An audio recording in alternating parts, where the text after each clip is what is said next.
அப்பர் பெருமான் ரொம்ப அழகா சொல்வாரு, 5 பேர் அறிவும் கண்களே கொள்ள. பெருமானை பார்க்கும் பொழுது, தரிசிக்கும் பொழுது என்ன நடக்கிறதுன்னு சொல்றாரு. அதே போல 5 பேர் அறிவும் கண்களே கொள்ள, 5 பேர் அறிவும் உயிரும் திறந்து இந்த சத்தியத்தை உள்வாங்குங்கள்.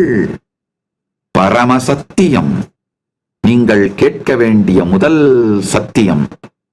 தத்வமசி, தத்வமசி, தத்வமசி, தத்வமசி, தத்வமசி, தத்வமசி. நீங்கள் தேடுகின்ற எல்லாமும் நீங்களே. நீங்கள் தேடுகின்ற எல்லாமும் உங்களுக்குள்ளேயே இருக்கின்றது. நீங்கள் தேடுவது இகத்தில் தேடுவதாயிருந்தாலும், படத்தில் தேடுவதாயிருந்தாலும், இகபரம் இரண்டிலும் தேடுவதாயிருந்தாலும், எதை தேடுகின்றீர்களோ, சாதாரண உடல் நலமாக இருந்தாலும் சரி, மனநலமாக இருந்தாலும் சரி, செல்வ வளமாக இருந்தாலும் சரி, இனிமையான உறவுகளாக இருந்தாலும் சரி, பேர் புகழ் எனும் சமூகம் சார்ந்த நன்மைகளாக இருந்தாலும் சரி, இதையெல்லாம் தாண்டிய பரம ஞானமாக இருந்தாலும் சரி, உங்களுக்குள் தான் இருக்கின்றது. நீங்களே அது.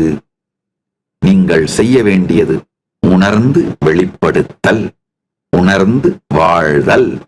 எப்படி இதை உணர்ந்து வாழ்வது? ஆழ்ந்து கேட்டு உள்வாங்கிக் கொள்ளுங்கள். இந்த தத்துவமசி என்கின்ற மகா வாக்கியத்திற்கு நூற்றுக்கணக்கான விளக்கங்கள், பொருளை சொல்ல முடியும். உங்களுக்கு அடிப்படையாக தெரிந்து கொண்டே ஆக வேண்டிய தேவையான இந்த ஞான ரசவாத நிகழ்வு நிகழ்வதற்கான விளக்கத்தை அளிக்கின்றேன், கேளுங்கள். நீங்கள் தேடுவது உடல் நலமானாலும் உங்களுக்குள்ளே இருக்கின்றது, மனநலம் ஆனாலும் உங்களுக்குள்ளே இருக்கின்றது, இனிமையான உறவுகளானாலும் உங்களுக்குள்ளே இருக்கின்றது, பொருளாதாரமானாலும் உங்களுக்குள்ளே இருக்கின்றது, காம சுகங்கள் இந்த உடல் சார்ந்த சுகங்களானாலும் உங்களுக்குள்ளே இருக்கின்றது, பேர் புகழ் என்றும் மனம் சார்ந்த சுகங்களானாலும் உங்களுக்குள்ளே இருக்கின்றது, பரமஞானமாகிய பரமுக்தியானாலும் ஜீவன் முக்தியானாலும் பரமானுபூதியானாலும் பரமாத்வைத அனுபூதியானாலும் உங்களுக்குள்ளேயேதான் இருக்கின்றது, பரமசக்திகளானாலும் உங்களுக்குள்ளேயேதான் இருக்கின்றது. எதை நீங்கள் தேடினாலும் அது நீங்களே. தத்துவமசி. உங்களுக்குள் இல்லாத ஒன்றை உங்களால் கற்பனை செய்து பார்க்கவோ புரிந்து கொள்ளவோ தேடவோ இயலாது. உங்களுக்குள் இல்லாத ஒன்றை உங்களுடைய நாதமோ பிந்துவோ, உங்களுடைய விஷுவலைசேஷன் பவர், உங்களுடைய வெர்பலைசேஷன் பவர், இதனால் உங்களுக்குள் இல்லாத ஒன்றை தேடவும் புரிந்து கொள்ளவும் நாடவும் இயலாது.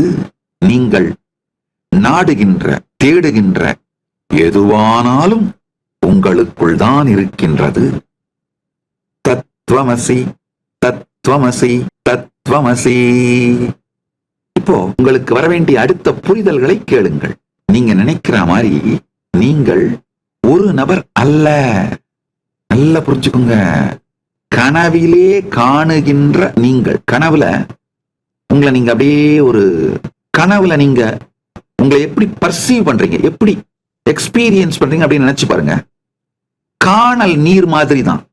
இல்லைன்னு சொல்ல முடியாது, இருக்குன்னு சொல்ல முடியாது. கனவிலே நீங்கள் காணுகின்ற நீங்கள் காணல் நீர் போன்றது. கனவிலே நீங்க யாரை பார்க்கறீங்களோ அது காணல் நீ. கனவில் நீங்கள் அனுபவிக்கும் நீ காணல் நீ. இந்த நனவிலே நீங்கள் அனுபவிக்கின்ற நீ நிழல் நீ. நன்றாக புரிந்து கொள்ளுங்கள். இது காணல் நீரை விட சற்று நிஜமானது, ஆனால் நிஜமானது அல்ல. காணல் நீரை விட சற்று நிஜமானது. அதாவது காணல் நீரை விட நிழல் சற்றே நிஜமானது. காணல் நீர் முழுக்க பொய், அங்கு நீரே இல்லாது முழுக்க பொய். ஆனால் நிழல் நிஜம் இருப்பதனால் ஏற்படுகின்ற ஒன்று. அதனால நிழல் நிஜத்தை சார்ந்து இருக்கின்ற, ஆனால் சற்று உண்மை இல்லாதது. இதுதான் நிழல் நீ. கனவிலே காணுகின்ற நீங்கள் காணல் நீ. நிஜத்திலே நீங்கள் நிஜம் என்று நீங்கள் நினைக்கின்ற இந்த உணர்விலே காணுகின்ற நீங்கள், நீங்க இப்போ உங்களை நீங்க அனுபவிக்கிறீங்க இல்லையா, பர்சீவ் பண்றீங்க இல்லையா, ஃபீல் பண்றீங்க, எக்ஸ்பீரியன்ஸ் பண்றீங்க, அந்த நீங்கள் நிழல் நீ. நிஜமான நீ, இந்த இரண்டு நீயும், காணல் நீயும் நிழல் நீயும் யாரிடமிருந்து வெளிப்படுகின்றதோ அதுதான் நிஜமான நீங்கள். குவாண்டம் யூன்னு சொல்ல முடியும். ஆங்கிலத்தில் சொல்லணும்னா ஆழ்ந்து புரிந்து கொள்ளுங்கள். இந்த 28 நாள் சத்சங்கங்களிலும் நான் மரபு பாடம் கேட்டு சாஸ்திர பிரமாணங்களையும் சாஸ்திரத்தையும் மரபு பாடம் கேட்டு அந்த மரபு பாடம் சொல்லித் தரப்படும் பொழுது உபயோகப்படுத்துகின்ற சத் பாஷையிலே கேட்டு அனுபூதி அடைந்து அவிச்சின்ன குரு பரம்பரையான ஆப்தர்களுடைய அனுபூதியையும் பரமசிவ பரம்பொருளில் இருந்து துவங்கிய அவிச்சின்ன குரு பரம்பரை, அவிச்சின்ன குரு பரம்பரை மூலமாக வருகின்ற ஆப்தர்கள் குருமார்களின் அனுபூதி, இவை எல்லாவற்றையும் மரபுக்கே உரிய சத் பாஷையிலே கேட்டு உள்வாங்கி அனுபூதி அடைந்து இப்பொழுது உங்களுக்கு சொல்லுகின்றேன். அதனால வேற வழியே இல்லாம இந்த மரபு சத்பாஷை தான் என்னுடைய சத் சங்கத்திலே வெளிப்படும். மணிப்பிரவாளம்னு சொல்லுவோம். மணிப்பிரவாளம் போல அதுல மரபு சத்பாஷை, தமிழும் சம்ஸ்கிருதமும் கலந்த அந்த சத்பாஷையில தான் இந்த சத் சங்கம் நிகழும். ஒரே ஒரு உறுதி உங்களுக்கு கொடுக்கிறேன், எந்த டெக்னிக்கல் டேர்மும் முக்கியமான வார்த்தைகளையும் ஆங்கிலத்தில் மொழிபெயர்க்காமல் விடமாட்டேன். உங்களுக்கு புரியுற ஜென்சி லாங்குவேஜ்ல இந்த தலைமுறை உங்களுக்கு, இந்த தலைமுறையிலே உங்களுக்கு புரிகின்ற தமிழும் ஆங்கிலமும் கலந்து உங்களுக்கு புரிகின்ற மொழியிலே அதை மொழிபெயர்த்து உங்களுக்கு முழுமையாக புரிகின்ற விதத்திலே சொல்லியே தீருவேன். அந்த உறுதி உங்களுக்கு கொடுத்துறேன். அதனால நான் மரபு வார்த்தைகளை மரபு தமிழில் மரபு சத்பாஷையிலே பொங்கி பெருகும் பொழுது கவலைப்படாதீர்கள், புரியவில்லை என்று சஞ்சலப்படாதீர்கள். இப்ப இந்த 3 நீயை பற்றி புரிந்து கொள்ளுங்கள். கனவிலே நீங்கள் காணும் நீ, காணல் நீ. இந்த விழிப்பு நிலையில், விழித்திருக்கின்ற நிலையில், இல்ல விழித்திருக்கின்ற நிலையில், நீங்க நினைக்கிற இந்த நிலையில் நீங்கள் அனுபவிக்கின்ற நீ, நிழல் நீ. இந்த இரண்டுக்கும் ஆதாரமாக ஏதிலிருந்து காணல் நீயும் நிழல் நீயும் தோன்றி விளையாடுகின்றதோ அந்த ஆதாரமே நிஜ நீ. நிஜமான நீங்கள் அதுதான். இந்த காணல் நீயிலிருந்தும் நிழல் நீயிலிருந்தும் கழன்று அந்த நிஜ நீயை அனுபவிக்கச் செய்வதுதான் இந்த 28 நாள் சத்சங்க ஞான ரசவாத நிகழ்வின் நோக்கம். ஒரே ஒரு உறுதி உங்களுக்கு கொடுக்கிறேன், நிச்சயமாக அதை உங்களை அனுபவிக்கச் செய்து விடுவேன். நான் செய்கின்றவற்றை பற்றி முழுமையாக பரமசிவ பரம்பொருள் எனக்கு அறிவும் ஆற்றலும் அனுபூதியும் தெளிவும் தந்திருப்பதனால் அவர் சாட்சியாக இந்த உறுதியை உங்களுக்கு அளிக்கின்றேன். நல்லா புரிஞ்சுக்கோங்க.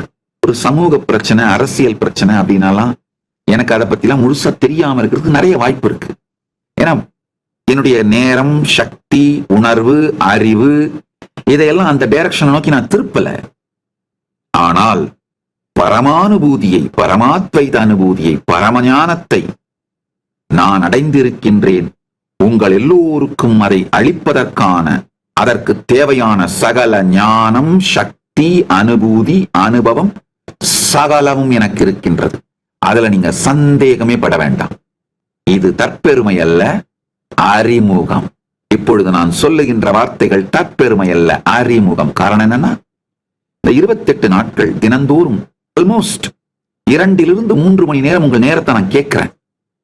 அப்படின்னும் பொழுது இந்த சத்தியங்களை, நான் சொல்ற சத்தியங்களை உங்களை வாழ்ந்து பார்க்க சொல்லி, முயற்சி பண்ணி பார்க்க சொல்லி சொல்ல போறேன். அப்படின்னும் பொழுது நான் உங்களுக்கு ஒரு உறுதியை கொடுத்தாகணும். சத்தியமாக நீங்கள் கொடுக்கும் இந்த நேரம் வீணாகாது, நிச்சயமாக வீணாகாது, வீண் போகாது. இது உங்களுக்குள் நிச்சயமாக அனுபூதியை அளிக்கும். இந்த உறுதியை உங்களுக்கு அளிக்க வேண்டியதும் அனுபூதியையும் அளிக்க வேண்டியதும் என்னுடைய பொறுப்பு. 2026 ஜனவரியிலே மார்கழி மாதம் சித்திரை நட்சத்திரத்தில் ஜெயந்தி பிரம்மோற்சவம் நிகழ இருக்கின்றது. கதவை திற காற்று வரட்டும், பரமாத்வைதம் என்கிற தலைப்பிலே 2025 டிசம்பர் 30 முதல் துவங்கி 2026 ஜனவரி 26ஆம் தேதி வரை. மீண்டும் ஒருமுறை கதவை திற, காற்று வரட்டும். பகவான் ஸ்ரீ நித்யானந்த பரமசிவம் அருளும் சிறப்பு நீரலை சத்சங்கம்.